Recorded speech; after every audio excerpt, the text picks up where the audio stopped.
Australia has to go for the kill and to go after a 2-0 win. Opening day was a piece of shit. Cricket Australia spoke to him, senior team management, and he has escaped punishment for that. Pack on a play? We'll see at the toss. Side, I think it's pretty stiff on Bo Webster. I know they're different players and Bo has a different dimension as well, but for a guy who didn't do a lot wrong in his first 7 tests. No one in the Australian team, or in any test team for that matter, wants to go into a test match not 100% fit. Usman Khawaja has been ruled out. Johs Inglis is set for a test recall. And will Pat Cummins make his return here for Australia in the second Ashes test? It feels like that the match is already underway with all the storylines that we have been involved in over the past few days. Sam Jordan from 9 News, joined by Tom Decent from the Sydney Morning Herald, and Dan Brettig from The Age to preview the second Ashes test match. Gentlemen, I feel like there's been stories for a lifetime already. It's only been a couple of days. Players haven't even started here in Brisbane. The big one today is whether Pat Cummins will make his return from that lower back stress injury. Gee, who am I going to throw this one at? Dan, is Pat going to play? We'll see at the toss. It was a very, very interesting scene watching Pat Cummins, Steve Smith, Andrew McDonald and George Bailey have a look at the wicket earlier this afternoon after it was given a shave by the ground staff. A bit of theatrics, Pat throwing his hat down on the ground and getting a hug from Andrew McDonald. And, great for television. Things like that. It was. Great theatre.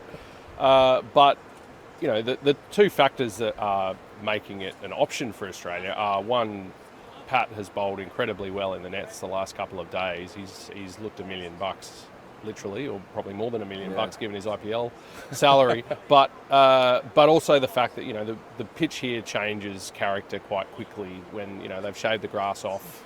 The weather is good. They haven't had any rain on it. It hasn't had to be under covers too much. So it's a really intriguing question for Australia whether they do throw him in right now, because if they do, there's always a risk. He hasn't played any cricket. It might create a situation where he can't then play in Adelaide or he can't then play in Melbourne. So I think that's one of the major considerations they've got. It's like, well, how much cricket can we get out of him? And if we bring him in earlier in the series, will we get less cricket out of him than if we bring him in, say, in Adelaide? It's a big risk, isn't it, Tommy? Former Australian captain Mark Taylor made his views very clear just a few days ago when he was saying that Australia has to go for the kill and to go after a 2-0 win. Is that what Australian selectors would be weighing up in this situation, the risk versus reward? Definitely. I mean, all the noise there has been on Pat Cummins playing the third test, not the second, and potentially skipping Boxing Day and playing the fifth test as well. So I think the risk will be too great. Andrew McDonald spoke to the media a few days ago saying that we won't be influenced by the result and trying to, get him in too quickly. But again, he did also say that the decision would be made very late. So I'm also not surprised that they are going to leave it towards the toss as well. I would be very, very surprised if he does walk out there. Steve Smith today got asked if Pat's playing, is he going to be captain? And he said, well, I think Pat will be. So, tomorrow morning when we'll see who walks out in the blazer, it could be a very big clue. But yeah, I still think at this stage, less likely. I like the theatrics that we're getting out of this storyline as well. We will wait and see who does walk out. But it has also taken the shine this afternoon off what we are set for, or are expecting rather, a test recall for Johs Inglis. That was the decision that the selection panel had to make, whether it was going to be Bo Webster or Johs Inglis coming into the middle order with Travis Head set to replace Usman Khawaja as opener. Just firstly on Josh, he provides that similar counter-attacking style, doesn't he? And that seems to be something the Australian selectors really like. Yeah, in great form. Obviously made 100 against the Lions last week or a week before. It's been so long since the first test. But in good form. Obviously 100 on debut there in Gaul and played the one test in the Windies and didn't shoot the lights out in Barbados, but neither did anyone. Yeah, he comes back into the side. I think it's pretty stiff on Bo Webster. I know they're different players and Bo has a different dimension as well, but for a guy who didn't do a lot wrong in his first 7 tests, I think it would be stiff if he doesn't play, which it's looking like he won't and has been reported as such. But very capable batsman is Johs Inglis. They've had massive raps on him for a long time. He'll slot in there. His first test at home, and what a story. Yeah, a big story, and it almost makes us forget the story of the week so far. It was only 24 hours ago that Usman Khawaja was ruled out of this test match. It has been an intense week of speculation about whether he would play or not, whether the selectors would opt for Travis Head at the top of the order. In the end, the decision was taken out of their hands. Dan, where does this leave Usman's test future? I would say that something would have to change in this series for him to get another opportunity. There'd have to be an injury, or they've got more struggles at the top of the order, or England win the next 2 Test matches, things like that. All of those things are possible. It's a long series, but he does find himself now in a what I'd say is a very similar position to the start of the 21-22 Ashes, where he's in the squad, and I think he will remain in the squad until the series concludes. But something's going to happen for him to get an opportunity. And as we remember, of course, in 21-22, it was a case of COVID from Travis Head, and he came in for Sydney and he made a couple of hundreds, which set him on his way. But yeah, the fact that he's had these back spasm issues which required an injection, which required a lot of anti-inflammatories, and he's still not 100% from that. That leaves a sense of uncertainty in his mind and in the medicos' minds about putting him clear to be considered for selection, because no one in the Australian team, or in any Test team for that matter, wants to go into a Test match not 100% fit, because we saw in Perth what kind of changes can be forced on a team in the middle of a match if someone's got a back spasm, or as we saw actually at the Gabba here a year ago when Josh Hazlewood went down injured. So there's a range of thoughts that go into that. I think another element of this as well, as far as Usman Khawaja is concerned, is that whatever way he can, he wants to contribute to winning an Ashes series. So. And by the same token, I think the selectors still feel that he's the best opening option to keep in the squad, better than other options that are available outside of it, and that they'll keep him on board to be there if they need him again. But yeah, there's no guarantees that they will. It's been a really interesting week listening to all of the Australian players, but in particular Travis Head, every time that he's been asked about whether he does want to open. In a radio interview speaking to Triple M in Adelaide, he said that he hasn't made his thoughts clear to the media, but he has made them clear privately. I thought perhaps made things quite clear to the media as well. He made no secret of the fact that he wanted to be elevated to the top of the order. And Tom, I guess this is his chance now. Over to you, Travis. Big opportunity here for him.